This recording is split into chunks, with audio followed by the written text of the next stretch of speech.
Time seems to be standing still. Lamine was 17 years old when he arrived 10 months ago from Libya. He was taken to a center for minors and his dreams have been put on hold. I go to school in a week 3 times. I go to school. So after that, the other days, when you wake up in the morning, you just be sitting in the community without doing anything. So all that has been wasting time. It's waste time because some people, before they move from their country, they have talent, they have knowledge.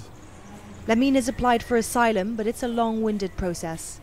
Italy is overwhelmed, partly due to the lack of an organized central system to deal with the tens of thousands of applications, leaving many in a legal limbo. Around 70 young people are housed here, and many of them were only supposed to stay here for a short time, but there is nowhere else for them to go. So they end up waiting for this lengthy legal process to play out for an extremely long time. These young men complain about the conditions here. 4 or 6 to a room, and they often don't get the weekly pocket money they're promised.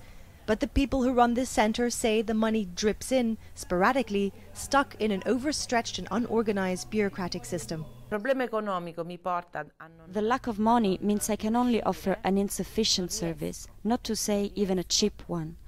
I can't buy clothes very often, and their weekly pocket money I can only deliver every 2 months. That's why some of the boys are not happy. They all have their dreams, and this long wait means they are getting incredibly frustrated. Young men, usually full of energy, their future weighs heavily. So I came to Italy here to have good education and good life, because in the future I'll be a father and no one should take care of my family. I should stand for my family, you know. Someone described those who are saved at sea as the invisible ones. All our efforts, and it is right, is to take care of the people who risk their life at sea. But then, once they arrive at the port, we forget about them. They get stuck in the system and they can't fulfill their hopes. This is the forgotten tragedy.